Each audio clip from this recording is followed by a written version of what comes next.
the moment the person who's there for them is someone they care about the most, and now they're kind of put in danger, put in a state of, like pressure, all that kind of stuff.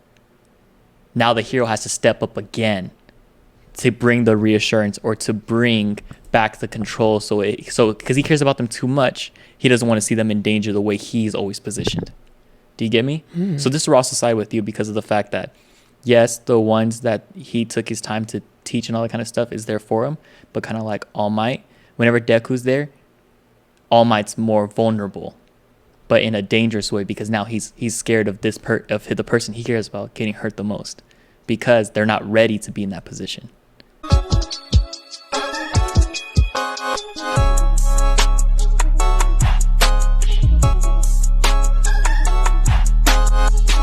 My name is Charles. And my name is Dario. And man, we got something for you guys today. So right off the bat, as you guys know, Fridays we dedicate to our actual podcast series where we want to get out a good message that we believe people need, especially nowadays for this new age, for these new times, that we believe can benefit you and we hope you take a message from.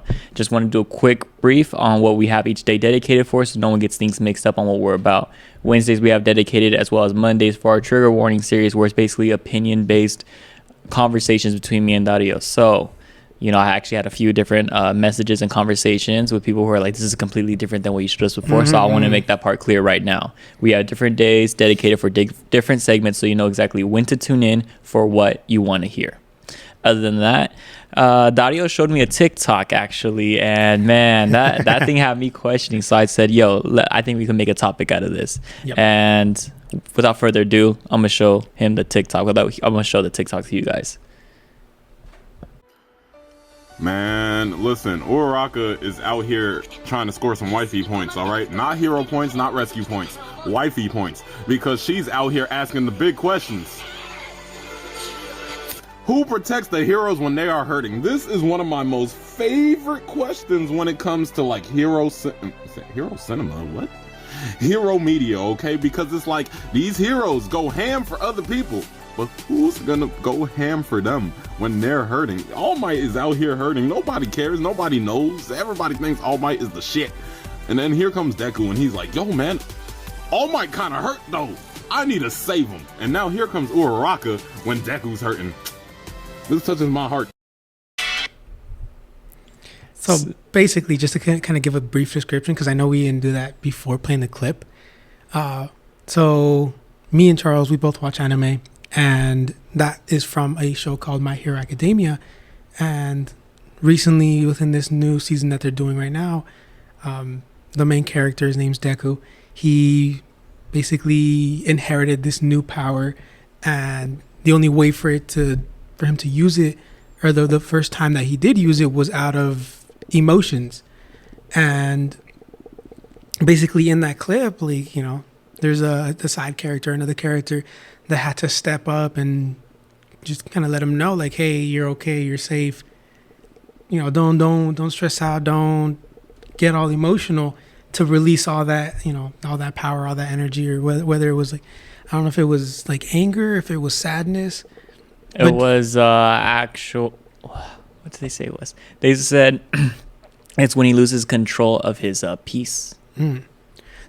So seeing it, it's from an anime, but there's so many things that you see in animes, especially for me and Charles, where one small phrase or one little battle or just one scene, and we can depict little things from there that actually make us think about things. So I had originally seen that TikTok and showed it to him because I had something that happened to me not too long ago where it was very similar, and I kind of wanted to get his input on it, because I wasn't sure how I felt during that time. And it was more just like, for Charles to kind of give me some like backup, but at the same time advice, or for me to understand what was going on in that situation. So I don't know if there's anything you want to add on to it, or... I mean, the first thing I want to ask, so we just have a quick answer for the people, is who's there for the heroes when they need help? So, in my opinion, I don't believe that there is someone. And if there is, it's a very, very small likelihood. it's just very rare.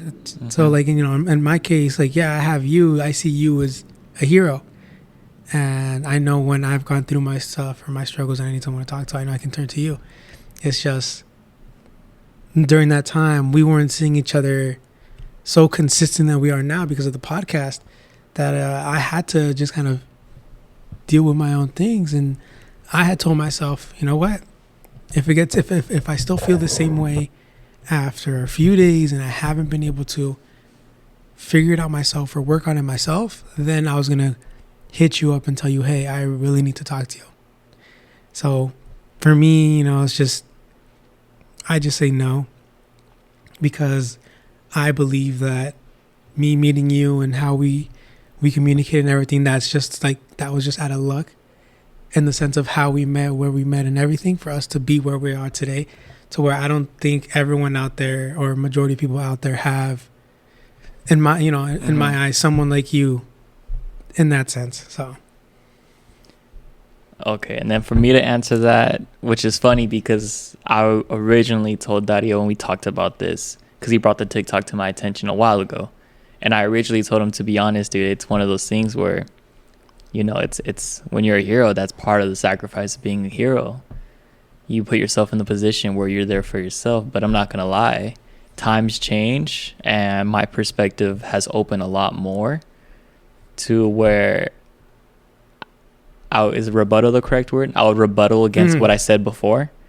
And before I say exactly what I want to say, I wanted to show you a quick clip from the same show, My Hero Academia, where it's actually the first movie they did, and it's when Deku and All Might fight the main villain at the end. And that one actually kind of like struck me for a bit, because I was like, who's there for the heroes when, they need someone? And it made me realize, well, I'm gonna cut to the video before I actually say it. So just, you can hear it. To overcome the crisis in front of you. By giving everything you've got, And save people. no matter the cost! That's what makes someone. A hero! I'll bring down this entire tower! Double destroy!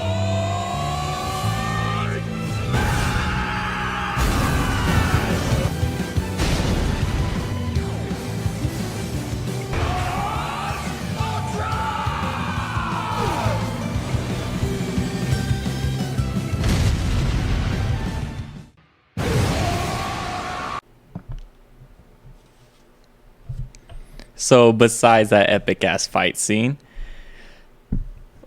what I want to explain on the part for the video was, I've learned that who's there for the heroes when they need help. And before I told you, probably other heroes, but I would add to that instead now, who's there for the heroes when they need help or when they're down. I would say the people who the heroes have touched. Kind of similar to that All Might and Deku fight when they take on the main villain.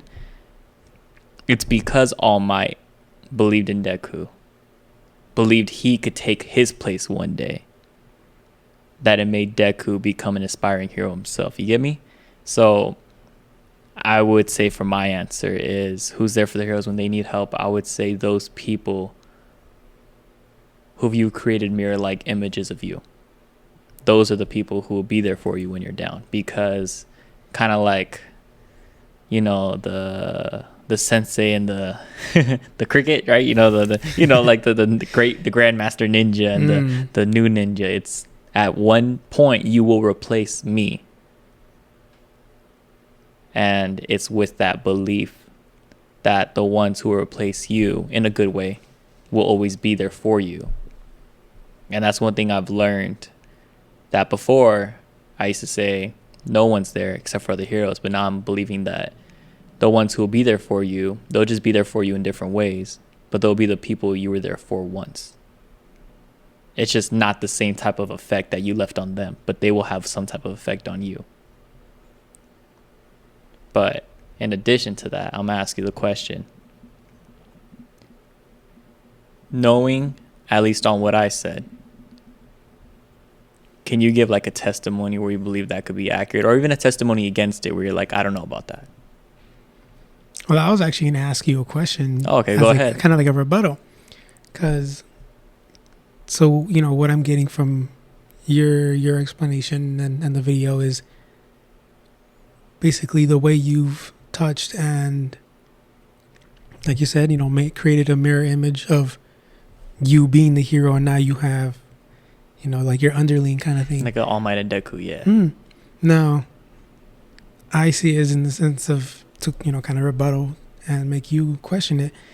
Not everyone has someone they've, you know, talked to, or someone they've done that, or vice versa. You know, they've been the learner, or the, you know, in that sense. So what would you say to those people that can't quite relate to the way you're trying to explain it, where, you know, it would be like, what is it, Jedi and Padawan, or how's that go? You know, so it's like kind of like that.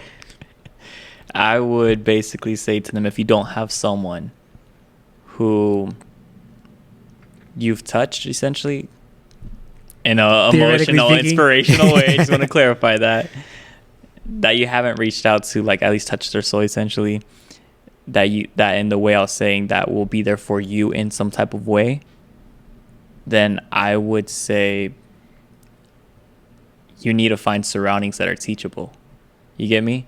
We've had this conversation before, but this is regarding something else. You know, I'd rather say that for a different topic. But I think having people around you who are very much teachable, and I don't mean that in a way like, oh, I'm your teacher, you better listen. No, I mean it in a way like they're willing to learn and willing to become. I would tell that to that person, you need to find those people and add them to your circle, because those are the ones who everything you've taught them, they've adapted into their life. So now they're capable of handling situations that only you were able to handle. That's one thing I would say to them. Okay. Yeah, because, you know, there's people out there that could be introverts that might not have that sense of comfortability to tell people certain things, to, in that sense, you know, touch their soul, you know, make them feel some type of way, or, you know, have that hero to hero kind of relationship. So that's why I wanted to bring that up and kind of rebuttal towards your explanation. But I'm asking you this: what is a hero to you? That's objectified, honestly, in my opinion. Yeah, that's why it's so hero to you, because I understand it's subjective. Someone who's willing to put himself out there, kind of in multiple aspects, but putting himself out there for the benefit of others, making sure they're okay, whether it's mentally, physically, emotionally, checking in on people, you know, just being positive and always trying to be uplifting, being the one that's, you know, bringing everyone together, making everyone feel like one, instead of, let's get a little group together, but then let me push these people away because they're not really our clique, or they're not really my inner circle kind of, you know. So it's like, you know, someone who's opening, but also teaching others things that they've learned, and aren't afraid to kind of put themselves out there in the sense of telling stories, or giving them their, like, you know, some tough past, so that people out there know, you know, maybe they're not alone, whether, you know, depending on the topic. But it's just, I feel like the reason why I say it's objectified is because there's so many topics that you can bounce around between, that I personally think would be qualified as a hero.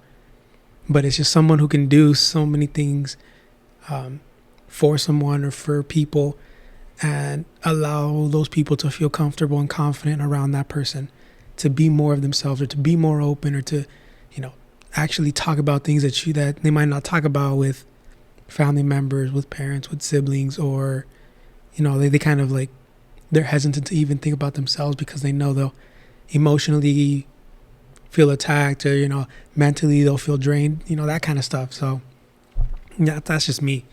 But, you know, I want to hear your side, because I know our minds think differently.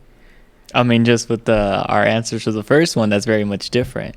So, but for me, I just think a hero is someone who prioritizes service for others. Kind of like how Mike just said in the video that we just watched / listened to, which is a hero will risk it all in order to protect others, and all with a smile. You get me? I feel like for me, that's what a hero is. A hero is someone who goes to battle every day, but you will never know they go to battle every day because it doesn't let them affect them when they're around you. But they will go out and battle every day. How do you say it? So I'm gonna give a quick thing. So a hero is like a lobster. Hear me out. Okay. A hero is like a lobster. Okay.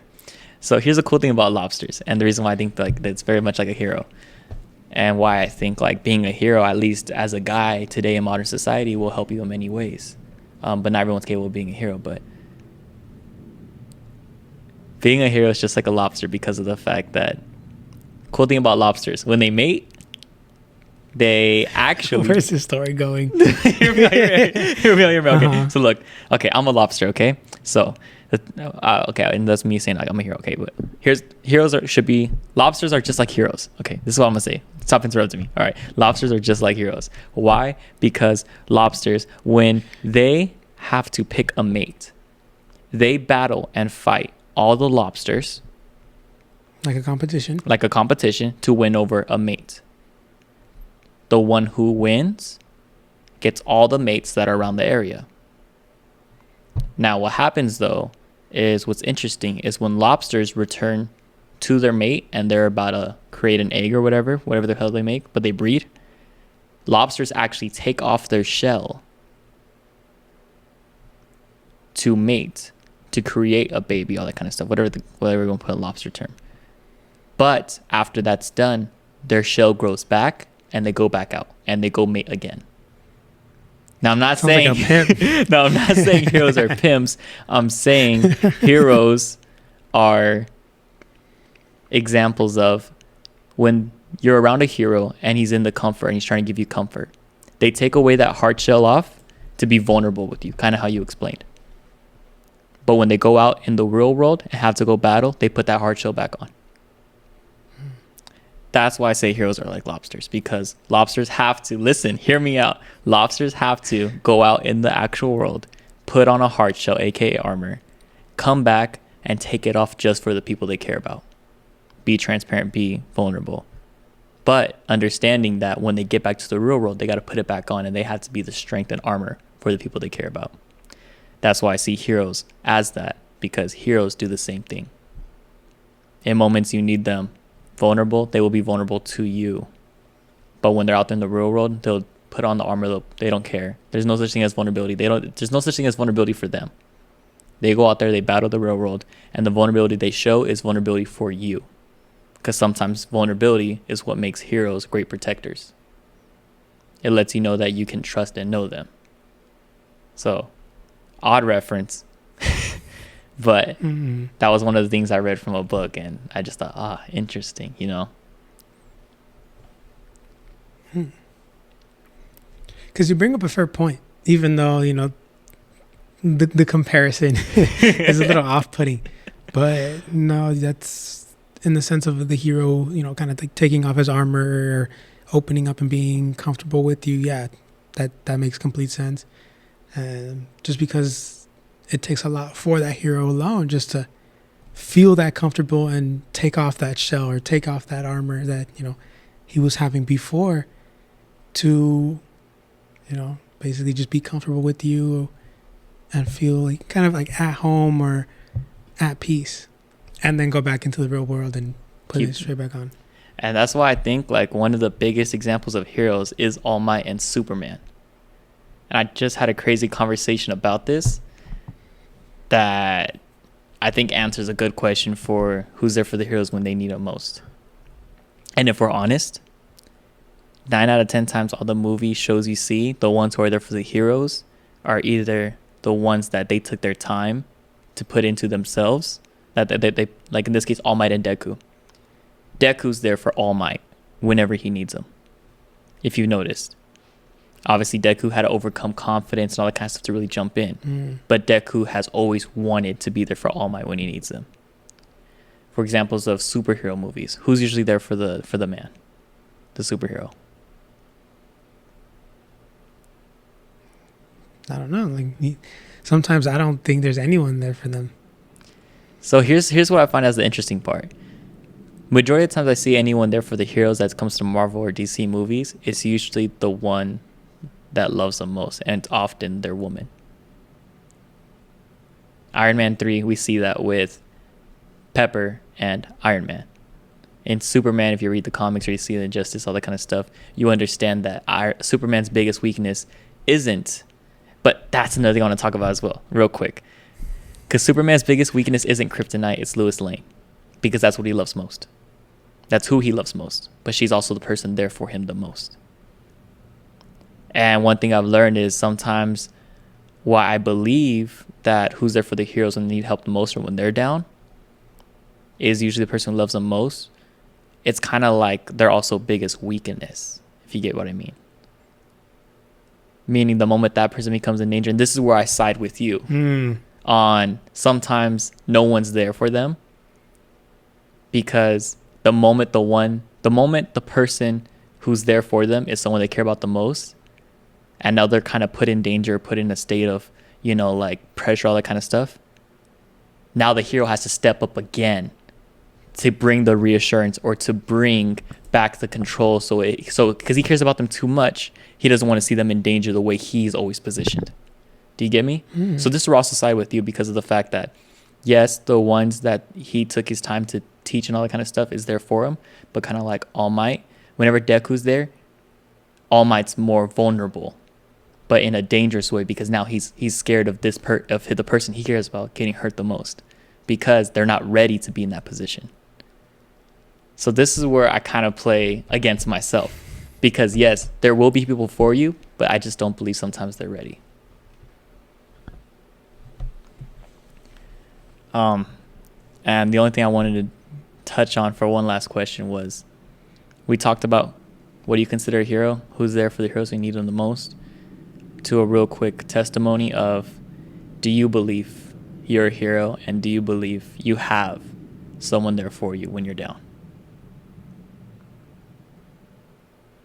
Oh, are you asking me? I'm asking you. Oh, it sounded like you were doing statements. It didn't sound like a question. I mean a question to you.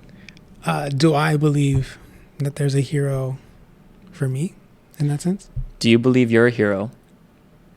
And if you do you believe there's anyone for you the moment you're down or the moment you're hurting? All right, guys, just want to take a little break to introduce our sponsor for today. Our sponsor is Anchor. Anchor is a free app you can find on the App Store or through a website. And I kid you guys not, it has everything you need to make a podcast in one. The tool creations are amazing, and it allows you to record and edit your podcast right from your phone or a computer, which makes it so easily accessible to do it at home or on the go. And speaking of on the go, sometimes we need our podcast distributed but don't have time to put it onto every single platform. So Anchor will do that for you in an easily accessible way.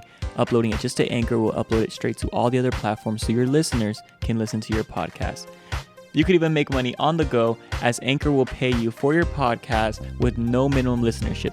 That means you could have anywhere from 0 to 100 listeners, and Anchor will still pay you. Like I said, you can find the Anchor app on an app store. Anchor spelled ANCHOR, or if you would like to use the website, it's anchor.fm. Feel free to check it out. Feel free to let us know how it is for your guys' experience. Other than that, you guys, hope you guys enjoy the rest of the episode. Peace. I think personally speaking, I don't want to sound cocky or sound like I'm... That's a straight up question. Just go ahead. Don't worry. Yeah. So I wouldn't answer that question as a yes or no. For me being a hero, I would take in the responses of the people around me, if they believe I'm a hero or not, and go from there. I know I had told you a story I went through with one of my past jobs and a little situation I had, and you had basically, you brought it to my attention. You were like, yeah, like you were like the number one. You were like the hero in that job setting. So just a little quick backstory, and I'll make it quick and brief. There was some time I was working at a job, and I was already half a year in, so I was very comfortable with the majority, if not all, of the associates working there, and I was comfortable and I was cool with everyone. But I am the kind of person that I can read someone easily, and I can tell how, if they're okay, if they're happy, if they're going through something. And I am the kind of person to go up and check in on you. I will actually ask you, hey, are you okay? Hey, do you need someone to talk to? This and that. I just want to make sure you're okay. And if you're not okay, that way at least I'm aware. So I'm not, kind of making you trying to push your feelings to the side and go above and beyond, even though you're not feeling too good to, that day. Because I know I've had those days where I'm not feeling okay, but, they expect me to push even more for that day or whatever. So, I understand. And as the receiver, you kind of want to just be like, cut me some slack. I'm depressed, or I have these thoughts, or this just happened in my life. Like, so for me, I get it. So basically, I am the kind of person that'll check in on you, but I was very comfortable with everyone. So I would just talk to everyone. And, half a year into this job, I was talking to some coworkers and I was recommended an anime show. And, this was kind of like when I was jumping back into anime again and like deep diving into stuff. And I had a dark past in the sense of suicide. And the show that was recommended to me was upon the topic of suicide. And I was like, you know what? Like, because they didn't give me a brief description. They just said, you need to check the show out. You need to. Yeah, they didn't prepare you at all. And I'm the kind of person where like I start it, and if I get into it, I will just finish it. Whether I like it, I dislike it, I disagree. And sometimes I even just put it up as background music so that I can say, I watched it. But 2 episodes in, and I got hooked. But it was because of the connection I then felt upon the character who decided to kill himself. And the whole story was why he did it, the connection between him and his friends, like his inner circle and that kind of stuff. And after seeing that, I broke down. I was depressed for 2-3 days, but I was seriously depressed in the sense of, kind of picture someone always checking in on people, always talking, always being positive, always laughing, and just, making time kind of go by fast, to now someone that's just present and quiet. And when you look at them, you can tell they're just serious and they don't want to say anything. That was me at work. I was just there to do my job, but I wasn't talking like I used to be, before. I wasn't cracking jokes. I wasn't, goofing around. I wasn't, asking people how they were doing this and that. And it literally took just, 2-3 hours into my shift for people to see that something was up with me. And one of the things that I kind of questioned within the first few days was, is someone actually going to come up to me and ask me if I'm okay, or ask me if I'm going through something, or just come up to me and question me. And 2-3 days of just being pretty depressed and just very serious, and basically just going in, doing my job, and not doing anything else. I had no one came up to me. No fellow associates, no managers, no co-managers. Like, no one came up to me. And by the 3rd day, I said, you know what? Just how I was before, I have to deal with this alone. And that's where I told you, it's like I either have to try and do this myself and handle it myself. And if I feel like I can't do it, then I would have turned to you, because I see you as a hero, as someone who would, be there to support me, be there to help me, be there to get back on my feet. And, by this 3rd day... Can I make a quick note? Okay, for those of you guys who don't know, I'm probably like, man, what's wrong with this asshole? He wasn't there for him at all. First of all, during this time of his hardship, I was actually living in my car about 2 hours away from my work. That's the other thing, yeah. So he was like, if it was for me to kind of reach out to him, it would just be through phone call or video. That was basically it. Okay, back to him. But so it was kind of like, let me try and handle this like I always do, by myself.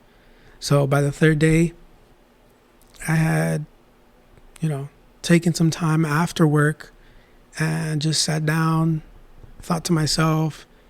I'm not going to lie, I retouched a few episodes to understand why I felt so compassionate with the show, or why it made me feel the way I was feeling. And, just kind of told myself, like, I understand I have a dark past in the sense of what I tried doing before. And I understand that I am at a point now where, before seeing this show, like, I was happy and I was doing my thing and I was having a good time. So it just took a sense of understanding my mental state and emotional state to try and get back on my feet. By the next day, so the fourth day, I was a little more positive, a little more communicative and kind of talking. You could tell, there were still times where, like, I would just stand there and I would get serious, or I would just stand there and, like, zone out. So you just kind of just see me just standing there looking at the floor or looking somewhere. But then by the fifth day, that's when I was like, you know what, like, I just have to push this to the side and actually go back to it, go back to being happy, go back to being positive, being who I was before. Because if not, like, no one's gonna come up to me. No one, there's no other hero that's gonna come up and help me out, support me in that sense. And like Charles pointed out, he was hours away, so he can't just pull up and comfort me. So by the fifth day, I was a lot better. And by then, that's when I had associates come up to me and they were like, hey, like, I see now you're a little more positive, you're a little more talkative, like, what happened? And it was like 2 or 3 associates, individual associates, that had asked me just to kind of check in on me. And in my head I said, so you guys realized that I wasn't okay, you guys realized that I was different than what I usually am, but no one chose to step up and ask me if I was okay, ask me what, if I was going through something, just question me or come up to me, comfort me, whatever the case was. No one did anything, but they saw that I was going through something. And one of them was the manager. One of them was a very close person that I was cool with.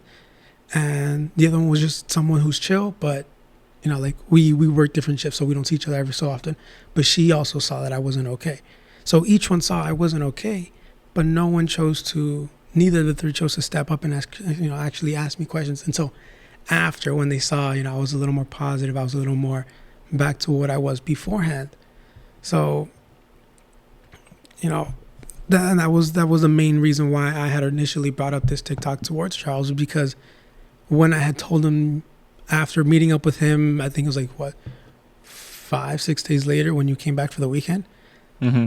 I had told him what happened on my end, how I was feeling, what happened, how everything did at work. And that's when he explained to me, like, if you want to explain it the way you explained it instead of me trying to butcher it. Yeah. I just remember telling him that if there's one thing I've learned is when you're always viewed as the number one person or the hero in people's eyes, it's kind of hard for them to fill in that position when you've always been that position. Imagine a new employee taking over a manager's position because the manager has a heart attack. It's a little extreme, but that's the example I could give. The new employee wouldn't know how to run the business because the manager's always taking care of it. And it's one of those parts that, as I would say, there's a gift to being a number one or hero, but there's also a burden. And that burden is you have to understand not everyone's ready to take the position you've always filled. Yeah, see, that's the thing. Like, I wouldn't have said it anyway, close to the way you said it. But that's why I answered your question in the sense of I can't say yes or no as if I'm a hero, because, like I say, I don't want to sound like I'm cocky or I'm putting myself up there, but it's just I'd rather take in the input of the people around me that see me either on a day-to-day basis or just or know me in general, for them to give me a response and for me to be like, you know what, I might not say yes or no, but I have someone who says that I am in that case. I would classify you as a hero. And just so we could wrap up real quick, no, I would classify you as a hero because one thing is vulnerability, and it takes a lot to share that. You get me? Share it right in front of the camera. That's as bold as it gets, dude. But I would want to close with a statement as well as a question for everyone out there in this new age. I'll start off with a statement. as I told him, to understand if you're a hero, you need to understand what you're willing to take. And if you're willing to take anything that comes at you, or anything that tries to cross you or anyone you love, it's safe to say that's very heroic. But I can't say that that's being a hero.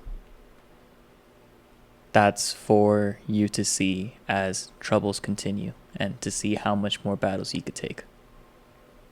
And for a question, when's the last time you checked on the person who always checks on you? That would be my question. Bro, you set the bar so high. Statement from my behalf would have to be,